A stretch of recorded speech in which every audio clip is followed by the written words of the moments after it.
Welcome to Gurukul Prep Hindi Daily Updates on 20th June. Daily update एक महत्वपूर्ण दिन। विश्व शरणार्थी दिवस 20 जून।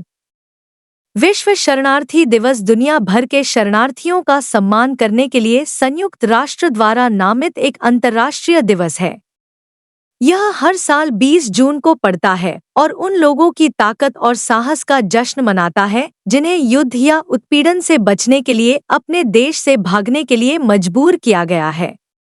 विश्व शरणार्थी दिवस की स्थापना संयुक्त राष्ट्र महासभा द्वारा 4 दिसंबर 2000 को शरणार्थियों की स्थिति से संबंधित 1951 के सम्मेलन की 50वीं वर्षगांठ मनाने के लिए की गई थी। यह दिन पहली बार 20 जून 2001 को मनाया गया था। इस वर्ष की theme for a world where refugees are welcomed है। डेली अपडेट 2 नियुक्ति। धनलक्ष्मी बैंक ने अजित कुमार के को एमडी और सीईओ नियुक्त किया। निजी क्षेत्र के धनलक्ष्मी बैंक ने कहा कि उसने अजित कुमार के को बैंक का प्रबंध निदेशक एमडी नियुक्त किया है। केरल स्थित धनलक्ष्मी बैंक ने शेयर बाजारों को भेजी सूचना में कहा कि वह 20 जून को अपना कार्यभार संभालेंगे। बोर्ड ने अपनी बैठक में 20 जून 2024 से 3 साल की अवधि के लिए बैंक के प्रबंध निदेशक और सीईओ के रूप में अजित कुमार के की नियुक्ति और आरबीआई द्वारा 18 अप्रैल के पत्र द्वारा अनुमोदित पारिश्रमिक को मंजूरी दे दी। वह वर्तमान में फेडरल बैंक में अध्यक्ष के कैडर में मुख्य मानव संसाधन अधिकारी हैं। डेली अपडेट 3 पुरस्कार। फिल्म निर्माता Vinod Ganatra Nelson Mandela lifetime achievement पुरस्कार से सम्मानित। विश्व स्तर पर प्रशंसित फिल्म निर्माता विनोद गनात्रा फिल्मों में उनके योगदान के लिए दक्षिण अफ्रीका के प्रतिष्ठित Nelson Mandela lifetime achievement award से सम्मानित होने वाले पहले भारतीय बन गए हैं।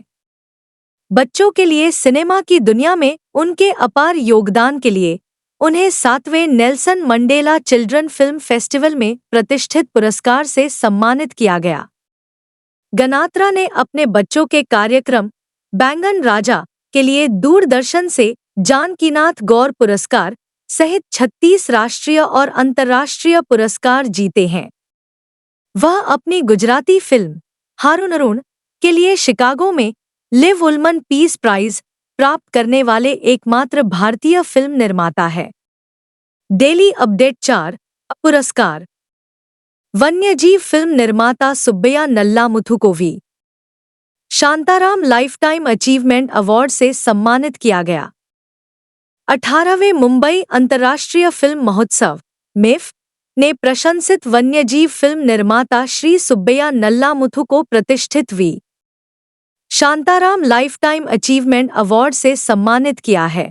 सूचना और प्रसारण राज्य मंत्री डॉ एन मुरुगन ने घोषणा की है। श्री सुब्बैया नल्लामुथु ने वन्यजीव छायांकन में असाधारण योगदान दिया है, जिससे उन्हें वैश्विक ख्याति मिली है। Film and television institute of India के पूर्व छात्र, उन्होंने living on the as per अपने काम के साथ प्रमुखता प्राप्त की, जो भारत की सबसे लंबे समय तक चलने वाली पांडा पुरस्कार विजेता पर्यावरण श्रृंखला है। डेली अपडेट 5 रक्षा। भारत अगस्त में अपने पहले बहुराष्ट्रीय वायु अभ्यास तरंग शक्ति की मेजबानी करेगा।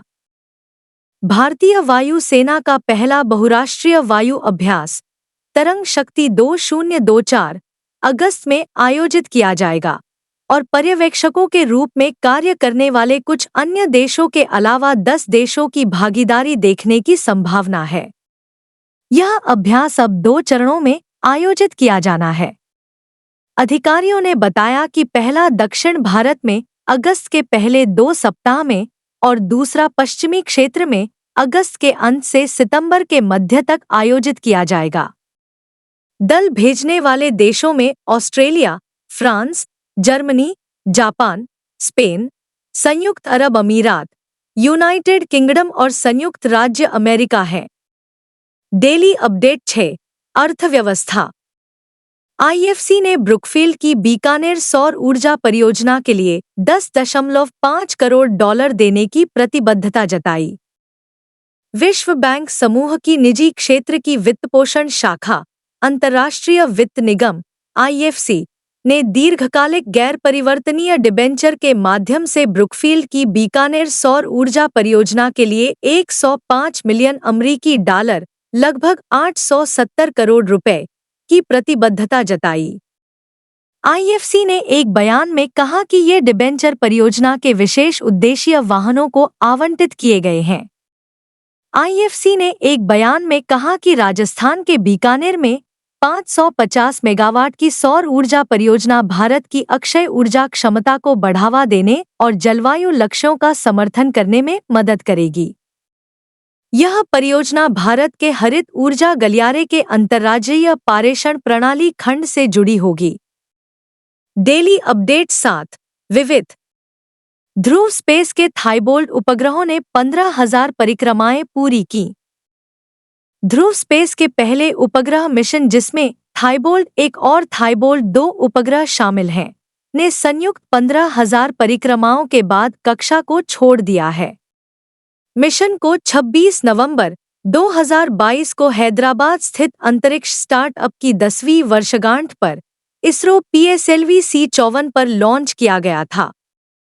थाईबोल्ट उपग्रहों पर उपयोग किया जाने वाला पेलोड एक नवीन स्टोर एंड फॉरवर्ड पेलोड है, जो सेंसर नोड्स या रिमोट ग्राउंड स्टेशनों से संदेश प्राप्त करता है। यह उपरोक्त संदेशों को नेटवर्क से जुड़े ग्राउंड स्टेशन पर डाउनलिंक करने के लिए ऑन बोर्ड फ्लैश मेमोरी भी संग्रहित करता है। डेली अपडेट 8 रैंक और रिपोर्ट। फिच ने वित्त वर्ष 25 के लिए भारत की जीडीपी वृद्धि का अनुमान बढ़ाकर 7.2% किया। उपभोक्ता विश्वास के आधार पर फिच रेटिंग्स ने वित्त वर्ष 25 के लिए भारत के विकास के पूर्वानुमान को 7% से बढ़ाकर 7.2% कर दिया है, जिससे खर्च और निवेश में वृद्धि की उम्मीद है, लेकिन चेतावनी दी गई है कि चल रही तापमान में वृद्धि विकास और मुद्रास्फीति दोनों के लिए जोखिम है। अपने ग्लोबल इकोनॉमिक आउटलुक जियो में इसने 2024 में विश्व विकास के लिए अपने पूर्वानुमान को पहले अनुमानित 2.4% से बढ़ाकर 2.6% कर दिया। FY24 में भारत की अर्थव्यवस्था 8.2% बढ़ी। फिच रेटिंग्स ने कहा, हम उम्मीद करते हैं कि वित्त वर्ष 2025 में भारतीय अर्थव्यवस्था में 7.2% की मजबूत वृद्धि होगी। डेली अपडेट 9 रैंक और रिपोर्ट। विराट कोहली फिर बने भारत के सबसे मूल्यवान celebrity brand. Cricketer Virat Kohli ने 227.9 मिलियन अमेरिकी डॉलर के ब्रांड मूल्य के साथ भारत के सबसे मूल्यवान सेलिब्रिटी के रूप में अपना स्थान पुनः प्राप्त कर लिया। कंसल्टेंसी फर्म क्रॉल की एक रिपोर्ट के अनुसार यह 2022 में 176.9 मिलियन अमेरिकी डॉलर से लगभग 29% की उल्लेखनीय वृद्धि का प्रतीक है। हालांकि यह अभी भी 2020 में 237.7 मिलियन अमेरिकी डॉलर के अपने चरम मूल्य से कम है। कोहली के पुनरुत्थान ने अभिनेता रणवीर सिंह को पीछे छोड़ दिया, जो 203.1 मिलियन अमेरिकी डॉलर के ब्रांड मूल्य के साथ दूसरे स्थान पर खिसक गए। यह रिपोर्ट भारत के सबसे प्रभावशाली सेलिब्रिटी ब्रांडों को रैंक करती है, उनके एंडोर्समेंट पोर्टफोलियो और सोशल मीडिया उपस्थिति से गणना की गई ब्रांड मूल्यों का उपयोग करती है। डेली अपडेट 10 विज्ञान और प्रौद्योगिकी। अमेरिका, भारत जलवायु परिवर्तन से निपटने के लिए NASA ISRO synthetic aperture radar launch करने के लिए तैयार। भारत और संयुक्त राज्य अमेरिका ने अपने अंतरिक्ष सहयोग में महत्वपूर्ण प्रगति की है, जैसा कि मानव अंतरिक्ष यान सहयोग के लिए सामरिक ढांचे के हालिया निष्कर्ष से स्पष्ट है। इस समझौते का उद्देश्य अंतरिक्ष में अंतःक्रियाशीलता को बढ़ाना और नासा जॉनसन स्पेस सेंटर में इसरो अंतरिक्ष यात्रियों के उन्नत प्रशिक्षण का मार्ग प्रशस्त करना है। भारत और अमेरिका की अंतरिक्ष एजेंसियां संयुक्त रूप से विकसित उपग्रह NASA ISRO synthetic aperture radar के प्रक्षेपण के लिए कमर कस रही हैं। यह एक संयुक्त रूप से विकसित उपग्रह है जो प्रत्येक 12 दिन में 2 बार संपूर्ण पृथ्वी की सतह का मानचित्र तैयार करेगा, जो जलवायु परिवर्तन और अन्य वैश्विक चुनौतियों के खिलाफ लड़ाई में योगदान देने के लिए संयुक्त रूप से विकसित उपग्रह है।